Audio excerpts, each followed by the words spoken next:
Mula Madhyama Karika chapter 2 verse 3. If going were possible within motion, then it would be logically acceptable. But since motion without going is impossible, therefore movement itself cannot be truly exist as going. यदि गति के भीतर सचमुच जाना होता तो वह ठीक कहा जा सकता, परंतु जब जाना जैसी कोई वस्तु ही नहीं है तो गति को भी सही अर्थों में जाना नहीं कहा जा सकता। तो क्या कह रहे हैं नागार्जुन बच्चों, यहाँ एक बहुत सूक्ष्म बात कर रहे हैं, बहुत बारीक बात कर रहे हैं। हम जब कहते हैं मैं जा रहा हूं तो लगता है कोई चलने की क्रिया चल रही है, लेकिन जरा देखो रुक के, क्या जाना नाम की कोई स्थायी चीज मौजूद है? जाना कब शुरू होता है? जब चलना शुरू होता है। और चलना कहाँ खत्म होता है? यहाँ जाना समाप्त होता है। पर दोनों एक दूसरे पर निर्भर हैं, एक बिना दूसरे के नहीं। इसलिए नागार्जुन कहते हैं गति और जाना दोनों ही स्वतंत्र है, इंडिपेंडेंट है। मानसिक कल्पना है तुम्हारी। श्लोक कहता है मन जो आना जाना देखता है वह उन्हें अलग अलग घटनाएं मानता है, पर वास्तव में केवल नाम है, कोई स्वतंत्र सत्ता नहीं।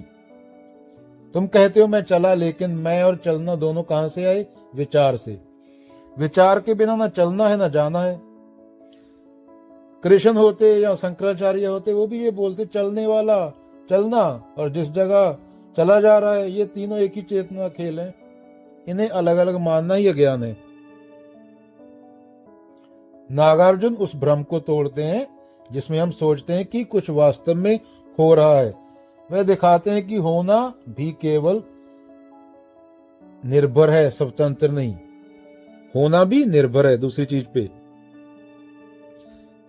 समुद्र की एक लहर को देखो, क्या वह है? कहीं जाती है? नहीं, बस उठती है और गिरती है। हम कहते हैं लहर आगे बढ़ रही है, पर असल में पानी तो वही है। तो क्या सच में जाना हुआ? नहीं, बस रूप बदला। वैसे ही जीवन में आना जाना, होना ना होना सब खेल है।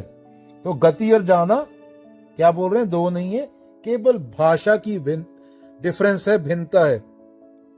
क्या? अगेन, गति और जाना अलग अलग नहीं है।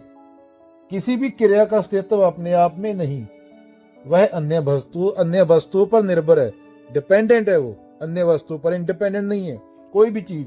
इसलिए संसार में कोई स्वतंत्र घटना ही नहीं होती। पेड़ है वो सूरज पे डिपेंड है, पानी पे डिपेंड है, बीज पे डिपेंड है, मौसम पे डिपेंड है, धरती के तापमान पे डिपेंड है। पेड़ का अकेले कोई अस्तित्व नहीं है। इसलिए संसार में कोई स्वतंत्र इंडिपेंडेंट घटना नहीं है। जब ये समझ आ जाता है कि कुछ भी अलग नहीं, कुछ भी स्थायी नहीं, तभी नागार्जुन की क्या होती है? शून्यता और अद्वैत में उसको वन्य